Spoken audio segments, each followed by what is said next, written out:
विचार वेध युवक क्रांती दल आणि गांधी स्मारक आयोजित या 2 दिवसीय संमेलनामध्ये आलेल्या सर्वांना मनापासून सवरंगी सलाम। संमेलनाची मला फार उत्सुकता होती, त्याच्यामध्ये मी मांडणी करणारे ही गोष्ट आलाहिदा, पण अनेक मान्यवरांना ऐकायला मिळेल, चर्चा होतील, प्रश्नोत्तर होतील आणि ज्ञानात भर पडेल, हा त्यामागचा हेतू होता। या संमेलनामध्ये मला मांडणी करण्याची संधी दिली त्याबद्दल सर्वप्रथम आयोजकांचे आभार मानते। मैं भी अपनी दास्तां बताना चाहती हूँ, मैं भी अपनी दास्तां बताना चाहती हूँ। कोई पूछे तो सही। मांडायचं आहे, खूप बोलायचं आहे, त्यासाठी मला मिळाले 25-30 मिनटं पुरतील असं मला वाटत नाही। मग नंतर विचार केला की फक्त मुद्दे आणि त्या मुद्द्यांना स्पर्श करत पुढे जाऊया। पुन्हा कधी वेळ मिळेल तेव्हा सविस्तर बोलेन, फक्त मुद्द्यांना स्पर्श करत मी पुढे जाईन। आजचा जो माझा विषय आहे मुस्लिम मागासवर्गीय आणि लोकशाही रक्षण, याचे मी 2 भाग करणार आहे। एक पहिला भाग आहे मुस्लिम मागासवर्गीय आणि दुसरा असेल लोकशाही रक्षण। सर्वसामान्यपणे सर्वजणांच्या मनामध्ये मुसलमान म्हणजे काय प्रतिमा येते? दाढी, टोपी, बुरखा, हिजाब, नमाज, अजान, बिर्याणी, शिरकुर्मा, कबाब, कोफ्ते, हे झालं की मुसलमान असं सगळ्यांना वाटतं। प्रत्यक्षात परिस्थिती तशी नाही आहे। मुसलमान हा याच मातीतला पूर्वाश्रमीचा मूल निवासी आणि धर्मांतरानंतर मुसलमान झालेला बाशिंदा आहे।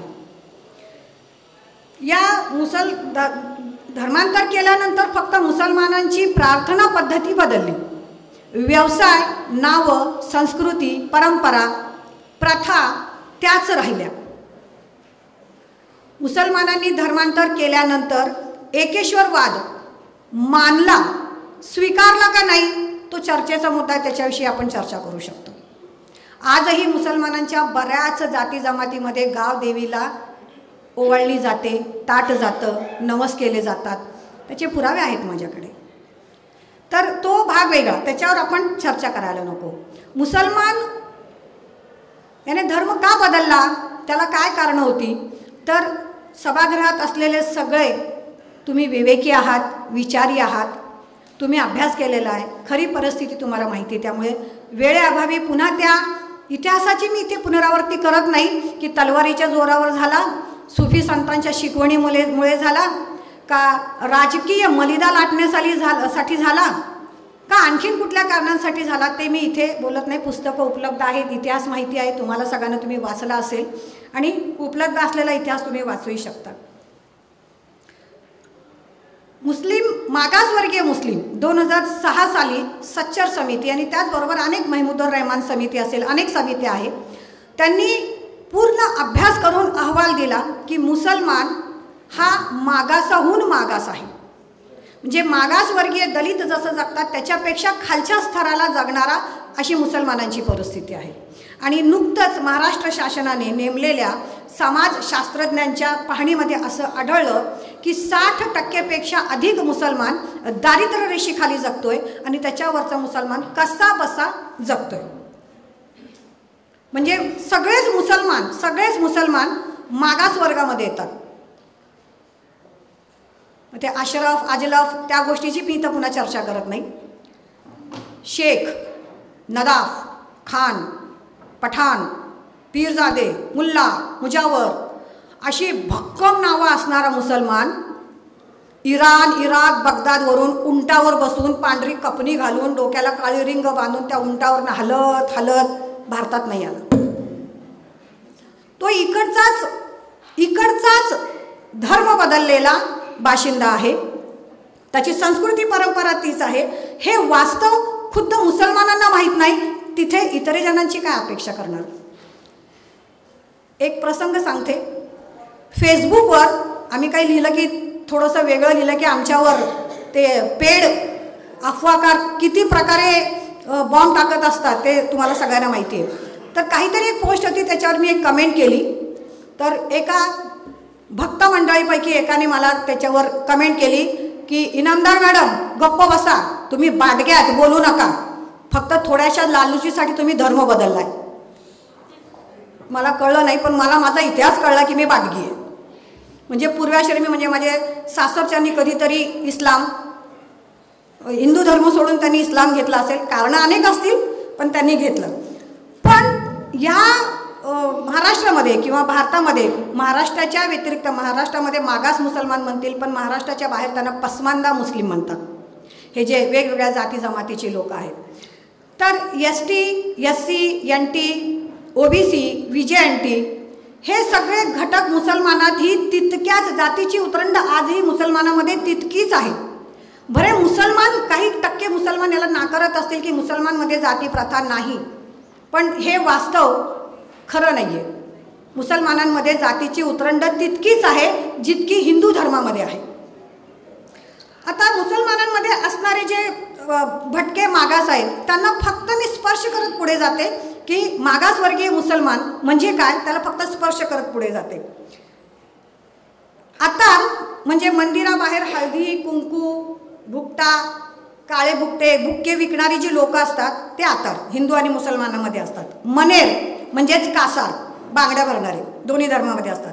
पटवेकर गाठणारे, सोनाराच्या दुकानाबाहेर बसून गाठणारे लोक असतात पटवेकर. तांबोळी हिंदू आणि मुस्लिम दोन्हीमध्ये असतात. पानवाले, पानपरोश ज्याला म्हणतात ते. फकीर हातामध्ये किश्ती म्हणजेच कमंडलू घेऊन गळ्यामध्ये मोठमोठ्या मण्यांची माळा घालून गाणं गात म्हणजे परमेश्वराची स्तुती करत मागत फिरणारी जी लोक आहेत ती फकीर. आणि त्या काळी लोक शहरात न राहता फकीर थोडेसे वैराग्य वृत्तीचे होते, कब्रस्तानमध्ये राहत होते, ज्याला दुसऱ्या भाषेमध्ये मसनजोगी सुद्धा म्हणतात, जिथे हिंदू आणि मुसलमान दोन्हींमध्ये आहेत. शिकिलकर धार लावणारे, हत्यारांना धार लावणारे. मुसलमान आणि हिंदूंमध्ये त्यांना काची म्हणतात. मिसगर फार वेगळं नाव वाटतं पण मिसगर म्हणजे तांब्याची भांडी बनवणारे. मोमीन कोष्टी म्हणजे विणकर जे असतात, कपडे विणतात, भिवंडी साईडला वगैरे खूप आहेत. नदाफ म्हणजे पिंजारी. मदारी सापवाले. दुर्वेशी म्हणजे अस्वलवाले. माझ्या लहानपणी मला आठवत आहे की अंगावर गोंगडं असायचं, त्यांच्या एक मोठी पगडी असायची, पायामध्ये अशा मोठमोठ्या वाहना असायच्या आणि अस्वलाला धरून ते आलेले असायचे. आणि मग आयाबायाने त्यांना पैसे दिले की त्याचे दात आणि केस काढून त्याची तावीज बनवायचे आणि द्यायचे, ते मुलांना दृष्ट लागत नाही म्हणून. पण ते दुर्वेशी आता पांढरे कपडे म्हणजे कुर्ता पायजामा टोपी घालून जिथे तिथे व्यवसाय करतात, कारण प्राणी संरक्षण हक्क कायद्यानुसार ते बंद झालेले आहे आता, त्यामुळं त्यांचा व्यवसाय आता बदललेला आहे. महात म्हणजे संस्थानिकांकडे हत्ती ठेवणारे किंवा हत्तीची देखरेख करणारे. सारवान उंटाची देखरेख करणारे. दर्जी कपडे शिवणारे गवंडीच. पखाली पाणके, पाठीवर कातडी बॅग घेऊन पाणी वाहणारी जी लोक होती ते पखाली. कुरेशी, काय जबरदस्त नाव वाटतं पण ते आपले खाटीक. कुरेशीमध्ये पुन्हा 2 प्रकार पडतात मुसलमानांमध्ये, छोटा कुरेश, बडा कुरेश. बागवान माळी, व्यवसाय तोच आहे त्यांचा, धर्म बदललेला आहे पण व्यवसाय तोच आहे. फुलारी म्हणजेच फुलमाळी. गवळी, महाराष्ट्राच्या उत्तर भागामध्ये मुसलमान गवळी आहे. त्या मुसलमान गवळींच्या 32 पोट जाती आहेत. त्याच्यामध्ये नंदवंशीय गवळी, यादव वंशीय गवळी, लिंगायत गवळी अशा 32 जाती आहेत आणि ते आत्ता पाळतात. ते सुद्धा सगर जे जनावरांचं सण असतं दिवाळीच्या नंतर सगर करतात, पोळा वगैरे करतात, ते मुसलमान आता आहेत.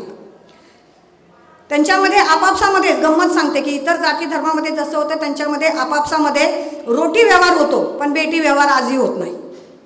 धावड म्हणजे खडक फोडून दगड काढणारे आणि त्यातलं लोखंड काढून वितळवून त्याचे हत्यारं बनवणारे. तुम्ही आता मंडईत वगैरे गेलात तर रस्त्याच्या कडेला ते तवे कढयात उलथणं वगैरे विकणारी माणसं असतात, ते धावड समाजाची. ते मुस्लिम आहेत आणि महाबळेश्वरच्या भागामध्ये किंवा तिकडच्या भागामध्ये भरपूर धावड समाज आहे. तेली म्हणजे तेल काढणारे. तराळ, गावाबाहेर असणारे महार मुसलमान आता फक्त गावात आले एवढाच फरक झालाय. कामाचं स्वरूप थोडंसं बदललंय पण अजूनही ते तराळकीच करतात आणि ती लोक आत्ता आहेत. ह्या जितकी नावं मी आत्ता घेते तितक्या प्रत्यक्ष त्यांना जाऊन मी त्या महाराष्ट्रभर दौरा करून त्या लोकांना भेटलेली आहे, त्यांच्याशी बोललेले आहे, त्यांचे जे काही अनुभव आहेत त्यांच्या शब्दामध्ये मी मांडलेले आहेत. बारगीर म्हणजे घोडे आणि तबेल्याची राखण करणारे, कोरबू म्हणजे शासन दरबारी हलकी सलकी कामं करणारे, नाईकवाडी आत्ता त्यांना नावाडी म्हणतात पण त्यांचा इतिहास आणखीन वेगळा आहे, दालदी, दालदी म्हणजे मच्छीमार, मुसलमान मच्छीमार, कोकणी मुसलमान, ते दालदी मुसलमान. काकर, काकरसुद्धा हे छोटे मोठे व्यापार करत फिरणारे. आणि भांड, भांड मुसलमान आहेत. मुसलमानांना स्वतःला हे किती कबूल होईल मला माहीत नाही पण पुरावे आहेत. भांड म्हणजे त्या काळी राजाची स्तुती करणारे, नंतर राजसत्ता गेल्यानंतर जागोजागी जाऊन तमाशे करणारे, नकला करणारे. आणि आत्ता खेळणी, फुलांची हारं आणि काही वस्तू बनवून विकणारे भांड आत्ताही आहेत. टकारी म्हणजे भुरटे चोर, ज्याला भामटे म्हणतात, आहेत ते खूप मोठ्या प्रमाणामध्ये नगर भागामध्ये ते आहेत. बाजीगर, बाजीगर म्हणजे ते केसाने, पूर्वीच्या काळी असं पाहिलं असेल तुम्ही की केसाने गाड्या ओढायच्या, ट्रक ओढायचे, ते बाजीगर, किंवा त्या दोरीवरनं चालायचे, खेळ करायचे, ते बाजीगर मोठ्या प्रमाणामध्ये पश्चिम महाराष्ट्रामध्ये आहेत. मुजावर म्हणजे दर्ग्याची मुजावरकी करणारे. मुलानी, मुलानी प्रत्येक गावामध्ये एक तरी मुसलमान मुलानी कुटुंब असतं आणि आहे. त्याचं कारण असं आहे, आता जे उडवलं आहे ना हलाल हराम मटण, त्याच्यातलं तो प्रकार आहे. गावामध्ये बलुतेदारीमध्ये मुसलमानाच्या हातून गावदेवीच्या जत्रेमध्ये वाहिलं जाणारं बोकुड असेल, बकरं असेल, कोंबडा असेल, त्याला कापण्याची जबाबदारी त्या मुलानी कुटुंबावर असायची. आणि मग त्या बदल्यामध्ये त्यांना गावाकडनं पाचुंदा म्हणजेच बलुतेदारी मिळायची. आत्ताही ती लोक आहेत. जातगर, जातगर पश्चिम महाराष्ट्र आणि बारामतीच्या भागामध्ये राहणारे जातगर, जातगर म्हणजे म्हशी भागरणारे, त्यांचा व्यवसाय आजही तो आहे, ते करतायत. तसंच पाथरवट, आपले तुकाराम महाराजांचं मंदिर आळंदीचं आणि भीमाशंकराचं मंदिर घडवणारे पाथरवट, जे कुरुंदवाड भागामध्ये राहतात, ज्यांना मी भेटले, ते मंदिराच्या मूर्ती बनवण्याचं काम करतात आणि मंदिर बनवण्याचं काम करतात. झारेकरी, सोनाराच्या दुकानाच्या बाहेर बसून माती चालणारे किंवा त्याचा कचरा चालणारे जे लोक होतात ते झारेकरी, तुम्ही आज पण त्यांना बघू शकता. नालबंद, हे सगळे मुसलमान आहेत बरं का, मी ज्यांची नावं घेते ते सगळे मुसलमान आहेत, अस्तित्वात आहेत आत्ता. नालबंद, नालबंद म्हणजे कोण तर जनावरांच्या पायामध्ये नाल ठोकणारी जी लोक असतात ते नालबंद. मोची म्हणजे चांबार. खताल, शासन संस्थानिक जेव्हा होते तेव्हा पत्र खत इकडनं तिकडं घेऊन जाणारी जी लोकं होती, घोडेस्वार किंवा पायी दौडत जाणारी, ते खताल. भालदार, बाहेर भाला घेऊन थांबणारे. भटारी म्हणजे भटारखान्यामध्ये स्वयंपाक करणारे. आणि मुस्लिम भंगी, मला मुस्लिम भंगी शोधण्यासाठी इतका त्रास झाला की एकाही मुसलमानला कबूल होत नव्हतं की मुस्लिम भंगी असतात, पण मुस्लिम भंगी खूप मोठ्या प्रमाणामध्ये महाराष्ट्रामध्ये आहेत. आत्ताही ते आपल्या हक्कांसाठी लढतायत. आत्ताही खराटा आणि बादली घेऊन ते रस्त्यावरची घाण स्वच्छ करतायत. सुलेमानी म्हणजे न्हावी. रंगरेज, कपडे रंगवणारे. केज, धोबी. हां, आणि याचबरोबर अशा सगळ्या लोक, तर जर म्हणत असाल की शिवाजी कोण होता, तर त्याला आणखीन एक त्याला साम्य असणारे एक वाक्य मी म्हणेल की मुसलमान कोण होता किंवा मुसलमान कोण आहे, तर हा मुसलमान आहे. या मातीत राहणारा, या मातीत जन्मलेला आणि याच मातीत दफन होण्याची वाट बघत बसणारा हा मुसलमान आहे. गावाचा कारभार व्यवस्थित चालण्यासाठी काम करणारे आलुतेदार, बलुतेदार, कारू, नारू, ही सगळी व्यवस्था चालवणाऱ्यामध्ये मुसलमानांचा आजही तितकाच समावेश आहे आणि चालतोय. कामाचा प्रकार थोडाफार बदलला पण हे सगळे मुसलमान आज आहेत. तुम्ही यांना जर मागासवर्गीय किंवा सच्चर समिती किंवा तत्सम समितीने जे काही अहवाल मांडले त्यानुसार मुसलमान मागासांपेक्षा मागास अवस्थेमध्ये जगतो, इतक्या वाईट अवस्थेमध्ये जगतो जर असं म्हणत असाल तर संपूर्ण मुस्लिम समाज हा मागासवर्गीय आहे. 1-2-3% सोडा, त्या 1-2-3% इतरांना आपल्याला दावणीला बांधता येणार नाही. मग आता आपण दुसरा भाग बघूया की लोकशाहीचे रक्षण. प्रास्ताविका आहे, त्याच्यामध्ये पहिली ओळ आहे आम्ही भारताचे लोक. 140 कोटी लोकसंख्या असलेल्या या देशामध्ये 14% मुसलमान एक महत्त्वाचा घटक असताना त्यांना आम्ही भारत के लोक म्हणण्याचा अधिकार आहे. आणि जर तो असेल तर संविधानाने दिलेली जी मूल्ये आहेत, स्वातंत्र्य, समता, बंधुता, न्याय, धर्मनिरपेक्षता आणि माणसाला जगण्यासाठी आवश्यक असणारं अन्न, वस्त्र, निवारा, आरोग्य आणि शिक्षण हे मुसलमानांना मिळतंय का, हा प्रश्न मी तुमच्यासमोर मांडते. लोकशाहीच्या रक्षणासाठी तातडीने विचार करायचे मुद्दे जर आपण जर या संमेलनामध्ये विचार करणार असू तर या प्रश्नावर आपल्याला विचार करायला पाहिजे की मुसलमानांना हे जे संविधानिक मूल्यामध्ये असणारे मूल्य जे आहे ते मुसलमानांना लागू होतात का, त्यांना मिळतात का, त्यांना दिलं जातंय का, जे मूलभूत जगण्याचे अधिकार आहे ते मुसलमानांना मिळत आहेत का. काही उदाहरणं, जसं मी आधीच सांगितलं की वेळ फार कमी आहे त्यामुळे अगदी थोडक्यामध्ये मी मांडत जाणार आहे की संविधानामध्ये कलम 14 धर्मस्वातंत्र्य देतं. मग मला सांगा की मुसलमानाला त्याच्या धर्मानुसार जगण्यासाठी का बरं बंदी घातली जाते. त्याला बुरखा घालू नये, हिजाब, दाढी, टोपी याच्याविषयी इतकं का बरं आकस होतोय. प्रचंड प्रमाणामध्ये त्याला द्वेष पसरवून त्यांच्याविषयी नुसतं द्वेष नाही तर घृणा, मुसलमानांविषयी घृणा पसरवण्याचं काम सुरू आहे. मुसलमान मी मगाशी सांगितलं तसं इराकमधून इथे आयात झालेला नाही आहे, तो इकडचाच मूळ निवासी आहे. त्याने धर्म बदलला, त्यांनी का धर्म बदलला याचा विचार केला पाहिजे, विवेकीपणे त्याचा विचार केला पाहिजे की त्यांनी का धर्म बदलला. आता मुसलमानांमध्ये बऱ्याच गोष्टीची कमतरता आहे, मी नाही असं म्हणत नाही. त्यांचं वाचन असेल, मुख्य प्रवाहात येणार असेल, शिक्षण असेल, त्यांनी पुढे येऊन बोलणं असेल, त्याला जबाबदार जितके ते आहेत तितके आपण सुद्धा आहोत. या शासन व्यवस्था किंवा समाजाची सुद्धा तितकी जबाबदारी पण ती कुठेतरी निभावली जात नाही आहे. बहुसंख्याक जर आपण मोठा भाऊ म्हणत असू तर अल्पसंख्याक हा लहान भाऊ असताना त्या मोठ्या भावाने छोट्या भावाच्या पाठीवर डोक्यावर हात ठेवून त्याला आश्वस्त करायला हवं की घाबरू नकोस आम्ही आहोत, पण तसं होत नाही आहे. दररोज बाबर, औरंगजेब किंवा टिपू सुलतान यांचे कबरमध्ये मेलेले मुर्दे काढतात आणि संपूर्ण समाजामध्ये नाचवतात आणि सांगतात की बघा जर तुम्ही मुसलमानांना चांगलं म्हटलं किंवा त्यांना आम्हाला मत नाही दिलं तर हे सगळे तुमच्या बोकांडी बसतील किंवा ह्यांना सगळ्यांचा त्रास तुम्हाला होणार आहे. काय संबंध आहे. बाबर, औरंगजेब वगैरे वगैरे इतिहासामधली जी लोकं होती त्यांनी जेव्हा राज्य केलं, त्यांनी तेव्हा हवं असलेले त्यांनी निर्णय जेव्हा समाजावर लादले तेव्हा त्या उच्च पदांवर असणाऱ्या ज्या व्यक्ती होत्या ते सगळे हिंदू होते, काही क्वचित मुस्लिम असतील. पण मुसलमानांबरोबर थांबूनच त्यांनी ते सगळे अंमलबजावणी केली ना, समाजावर लादलं ना. त्यावेळेस का नाही त्यांना विरोध केला. आजच्या मुसलमानाची चूक काय. आजचा आणि त्याला स्वतःला मुसलमानाला आपला इतिहास माहीत नाही हो. ज्यांना आपला स्वतःचा इतिहास माहीत नाही, त्यांचं शिक्षण कमी आहे, त्यांना मागे काय इतिहास झाला याच्याविषयी मुलं आम्हाला प्रश्न विचारतात की असं का करतात, हे आपल्याला असं का बोलतात. त्यांना उत्तर देण्यासाठी आमच्याकडे जेव्हा प्रश्न असतात त्या प्रश्नाची उत्तर शोधत असताना भंजाळलेपणा येतो की नक्की काय झालंय. शैक्षणिक या दाढी टोपीला पाहिलं की प्रचंड घृणा निर्माण केली जाते आणि मजल तर आता इथपर्यंत केली की हल्ले केले जात आहेत, लिंचिंग केलं जात आहे. ट्रेनमध्ये मी परवाच एक व्हिडिओ बघितला की एक बाई बुरखा घालून बसली तर तिला ती दुसरी बाई म्हणते की आप यहाँ बुरखा डाल के क्यों बैठे हो, बहुत निगेटिविटी फैलती है. गाडीमध्ये जात असताना दोन मुस्लिम तरुण दाढी टोपीवाले बसले आणि आरपीएफचा एक माणूस येतो आणि केवळ त्यांनी दाढी टोपी घातली म्हणून त्यांना धडाधडा गोळ्या घालून संपवतो. रस्त्यावरनं टू व्हीलरवर जात असताना, मुंबईवरनं नांदेडला जात असताना दोन तरुणांना रस्त्यावरच्या पोलिसांनी धडाधडा गोळ्या घालून संपवलं. का. ते मुस्लिम होते. याचा विचार करणार की नाही आपण. याचा विचार करायला हवं की नको. काय चुकतंय मुसलमानांचं.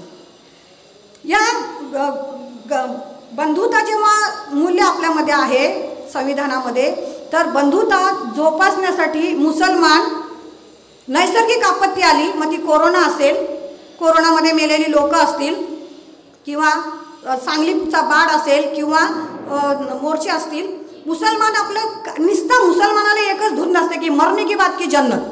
मग कुठे कुठे ती नेकी कमवायची त्यासाठी मग ते मिळाली संधी की ते नेकी करत जातात. कोरोनामध्ये धावत धावत फिरत होते, लोकांना अन्न वाटत होते. इवन स्वतःच्या नातेवाईकांनी जिथे मृतदेह नाकारले तिथे मुसलमानांचे गट पुढे आले आणि त्यांनी त्यांच्या धार्मिक पद्धतीनुसार अंत्यविधी केला. घाबरले नाही ते.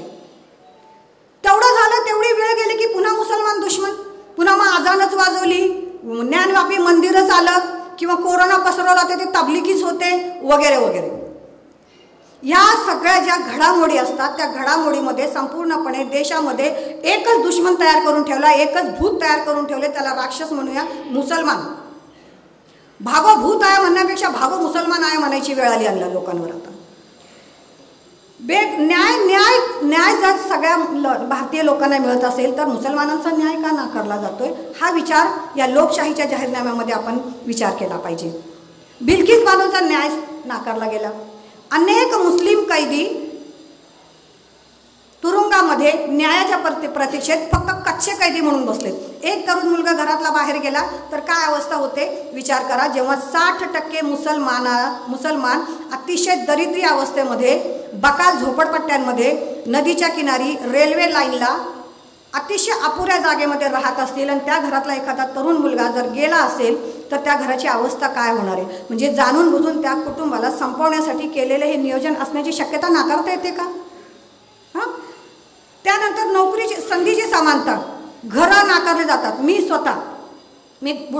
मी बुरखा टोपी घालत नाही किंवा माझ्या घरातले कुणी बुरखा टोपी घालत नाही, दाढी नाही आणि मी बुरखा हिजाब घालत नाही, पण मला सुद्धा फक्त मी मुसलमान आहे म्हणून मला पुण्यामध्ये, माझा जन्म पुण्याचा, आत्तापर्यंत 6 वेळा घरं नाकारली गेली. आता 2 महिन्यापूर्वीची ही गोष्ट आहे. घरं नाकारली गेली. घरं नाकारली जातात मुसलमानांना. नोकरी नाकारली जाते. शाळेत शैक्षणिक प्रवेश देताना विचार केला जातो. इतिहास तर बदलता येतच, इतिहास तर बदललाच जातो, पण तरी सुद्धा जेव्हा औरंगजेबाचा वधाचा किंवा प्रश्न येतो तेव्हा मुसलमानांकडे आधी बघितलं जातं किंवा त्या मुलांकडे आधी बघितलं जातं. प्रचंडपणे मुसलमानांच्या विरुद्ध घृणा द्वेष पसरवण्याचं काम चालू. म्हणजे संविधानिक मूल्यांमध्ये असणारी जी काही मूल्य आहेत ती मुसलमानांना लागूच नाहीत की काय, अशी स्थिती दिसते. शिक्षणाबाबतीमध्ये तर आणखीनच काय बोलावं मला कळत नाही. थोडं मुलांनी अभ्यास केला आणि काही मुलं पास झाली की त्याला मध्यंतरी नाव दिलं की शिक्षण जिहाद चालू आहे मुसलमानांचा. म्हणजे एकीकडे ओरडायचं मुसलमान शिकत नाही आणि जर कुठे रिक्षावाला, पंक्चरवाला, फेरीवाला त्या मुसलमानाने कष्ट करून, मी पाहिले असे कितीतरी मुस्लिम पाहिले जे संध्याकाळी 200 रुपये आणल्यानंतर मुलांच्या वह्या पुस्तकाचे जे काही शाळेत मागितले त्यासाठी पैसे देणारा बाप मी पाहिला. असं करून मुलांना शिकवलं. आणि मुसलमानांमध्ये मुली खूप शिकतायत, मुलं शिकत नाहीत किंवा कमी शिकतात. त्याच्या मागचं कारण थोडं शोधा. मुलींना घरी बाहेर नाही पाठवलं जात, त्यामुळे मुली शिकतात. घरी बसून काय करायचं, मुली शिकतात. पण मुसलमान मुलगा 18-19 वर्षाचा झाला की त्याला आधी पैसे कमवण्यासाठी बाहेर निघावं लागतं, कारण त्याला पोटा पाण्याची व्यवस्था करावी लागते. त्याशिवाय घर चालत नाही. रिक्षा ड्रायव्हर कमवून किती कमवणार, पंक्चरवाला किती कमवणार, फेरीवाला किती कमवणार. मग त्या मुलांना जावं लागतं आणि नॅचरली ती मुलं शिक्षणापासून, शिक्षणाच्या प्रवाहापासून लांब जातात. आणि मग सांगायचं की शिष्यवृत्ती आहे किंवा स्कॉलरशिप आहे, ते स्कॉलरशिप काढून बघा, साईडच ओपन होत नाही. कार्यकर्त्यांना माहिती असेल इथं असलेल्या, साईडच ओपन होत नाही. नावं दिलेली बेगम हजरत महल, मौलाना आझाद, पण हल्ली त्याचे पैसे माहीत नाही काय, पण ते हेच होत नाही. EWC सर्टिफिकेट सांगितलं गेले, पण EWC सर्टिफिकेटमध्ये 1965चे पुरावे मागतात. मुसलमान, अशिक्षित, अज्ञानी, अतिशय दरिद्री अवस्थेत राहणारा, त्याला ना जमीन ना घर ना दार, त्याला जर तुम्ही 1965चे पुरावे मागितले तर तो देणार कुठून हो. काही लोकांकडे मिळेल, सगळ्या लोकांकडे, काही लोकांकडे मिळेल, सगळ्यांकडे नाही मिळणार. हा विचार होत नाही किंवा त्या अटी शिथिल केल्या जात नाहीत. आणि आरोग्याबाबतीत तर ससून हॉस्पिटलमध्ये तुम्ही एकदा चक्कर मारा, जास्तीत जास्त तुम्हाला बुरख्यावाले आणि दाढीवाले दिसतील. चक्कर मारून बघा. आरोग्याची इतकी वाईट अवस्था आहे की मुसलमान इतकी कमी कमाईमध्ये जगत असतो, त्याला मोठ्या हॉस्पिटलमध्ये जाणं, पैसे खर्च करणं हे जमतच नाही. असेल मग ते मुसलमानांमध्ये अंधश्रद्धा आहे, हो आहे का, कारण एखादी आजार झाला असेल तर पैसे खर्च करायला नसतील तर मौलानाला आपल्याला 20 रुपये देऊन तावीज आणून बांधलेली परवडले ना, बरं तरी वाटेल त्याला. याचा विचार कोण करणार. मुसलमानांच्या आरोग्याच्या अनेक समस्या आहेत. त्या वस्तीमध्ये सुविधा नसतात, गटारीच्या शेजारी राहतात. की तुम्ही रेल्वे लाईनच्या शेजारी जाऊन बघा, त्या गटारीच्या चेंबरच्या वर घर आहेत, तिथंच त्यांचं खाणं पिणं त्या मुलाबाळांचं चालतं. मग त्याची व्यवस्था तर लांबची गोष्ट, पण जर ते आजारी पडले तर त्यांच्या आरोग्याच्या सोयीसुविधेचं किंवा त्यांना होणाऱ्या उपचाराची व्यवस्था काय, हे सुद्धा या जाहीरनाम्यामध्ये विचार करण्यासारखी गोष्ट आहे ना. समजा मुसलमान काहीच नाही बोलला, त्याला वाटलं की आपण काहीच बोलू नये, त्यांनी प्रतिकार केला नाही, प्रत्युत्तर दिलं नाही.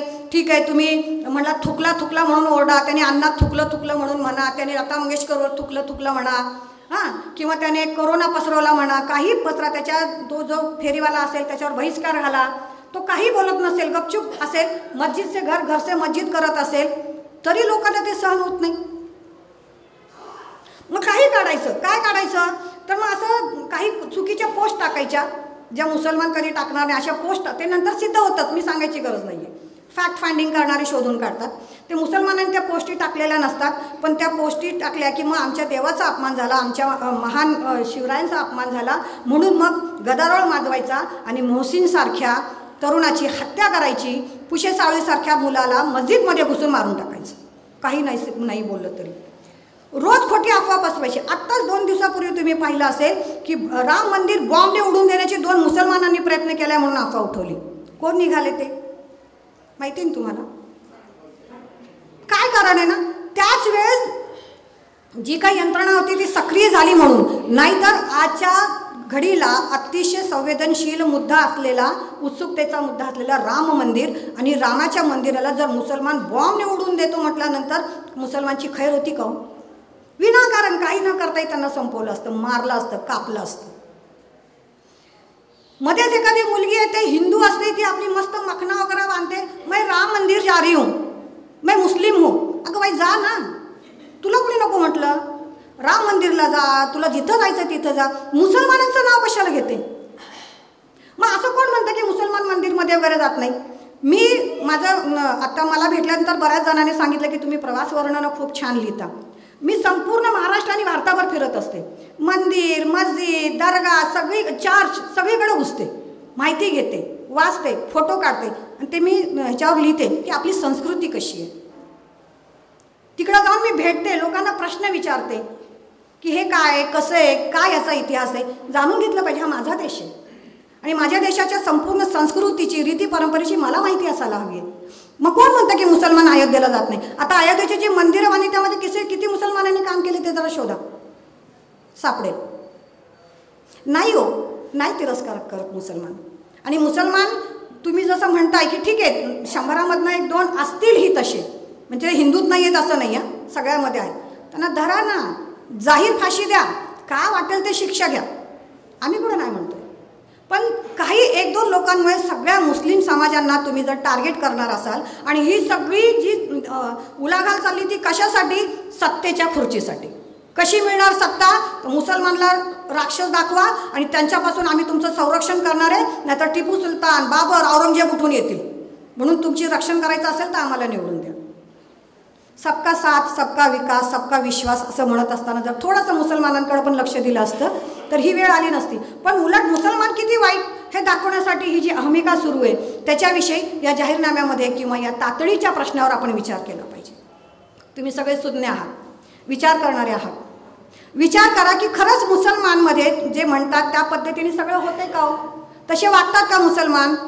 तुमचे किती मित्र किंवा 4 बायका, किती लोकांच्या मित्र आहेत त्यांचे 4 बायका आहेत शोधून काढा, किंवा 10-20 मुले आहेत ते शोधून काढा. तसं काही नाही, उलट सगळ्यात जास्त परिवार नियोजन करणाऱ्यामध्ये सध्या मुसलमान आहे. परवडत नाही हो. मग अल्लाह का फरमान क्या है ते बाजूला राहिलं, घर का क्या फरमान है पहिले वो देखना पडेगा, ते सुरू आहे. तर प्लीज सगळ्यांना विनंती आहे, मुसलमानांशी बोला, संवाद करा, त्यांच्याविषयी विचारा, त्यांना आपलं करण्यासाठी काय करता येईल ते बघा. मुसलमान खरंच पूर्वीची जी आपली गंगा जमनी रिवायत होती, संस्कृती होती, त्यानुसार मुसलमान आजही तोच आहे, तसाच आहे, बदलेल सगळं. खूप आशा आहेत. शेवटी एवढंच सांगेन की एक शम्मा जलाए रखिए, सवेरा होने को है, माहौल बनाए रखिए. धन्यवाद. एक शेवटची विनंती, हे मुसलमान नावाचं एक पुस्तक आहे माझं, अगदी 50 पानांचं, 50 रुपयामध्ये अन्नपूर्णा परिवाराने ते प्रकाशित केलं आहे. त्याच्यामध्ये मुसलमानांविषयी सगळी, अगदी त्यांच्या धर्माविषयी, त्यांचे रीती परंपरा, कफन दफन, लग्न किंवा त्यांचे काही शब्द आहेत त्या शब्दाचे अर्थ काय, असं सगळं दिलेलं हे पुस्तक आहे. काही प्रती माझ्याकडे आहेत, कुणाला हव्या असतील तर घ्या. फक्त 50 रुपये किंमत आहे, म्हणजे मुसलमानांविषयी कळेल. ओके, ठीक. पुढचा प्रश्न तमन्नाताईंना, मुस्लिम आणि हिंदू यांच्यामध्ये एवढे भेदभाव कशामुळे निर्माण झाले? निर्माण झाले नाही, केले गेले. मगाशी मी सांगितलं तसं की कशासाठी करायचं आहे तर काहीतरी मुद्दा पाहिजे ना. इलेक्शनमध्ये जिंकून येण्यासाठी, मतांचं राजकारण करण्यासाठी काहीतरी मुद्दा पाहिजे. मग मुद्दा काय तर या देशामध्ये पूर्वीपासूनच चाललेलं आहे की मुसलमानांना राक्षसीकरण त्याचं करायचं आणि मुसलमानांची भीती दाखवायची. म्हणजे मुसलमान खतरा आहे, हिंदू धर्म खतरे में है, आणि जर या मुसलमानांपासून तुम्हाला वाचायचं असेल तर एक मात्र आम्हीच त्याला उत्तर आहोत. तेव्हा ती जाणून बुजून निर्माण केली गेलेली ही दरी आहे. आजही तुम्ही खेडेगावात गेलात ना तर मी अधिकाराने यासाठी सांगते कारण मी पूर्ण महाराष्ट्रावर फिरत असते. तर आजही तुम्ही खेडेगावात गेलात तर हिंदू आणि मुसलमानांचं इतकं छान रिलेशन आहे. त्या पंजे जेव्हा असतात, मोहरमचे पंजे, किंवा मोहरमच्या पंजामध्ये जारतच्या दिवशी होणारं बरवाट, मटणाचं बरवाट आणि भाकर हिंदू आणि मुसलमान मांडीला मांडी लावून बसून खातात. आणि गावदेवीची जत्रा किंवा गावदेवाचं उरूस असेल किंवा गावच्या पिराचा उरूस असेल तर हिंदूची आणि मुसलमानांची ताटं जातात, ओवळली जातात. पोरांना तिथं जाऊन पाया पडून आणलं जातं. देवी आली तर आत्ताही गावदेवीला जाऊन तिथे नवस केला जातो, मुसलमानसुद्धा.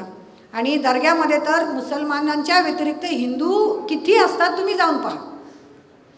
तर ते कुठे आडकाठी नसेल. पण एखाद्या मंदिरामध्ये एखादी बुरख्याली बाई गेली तर कोण गजब माजेल ना. तर ते निर्माण केलं गेलेलं आहे.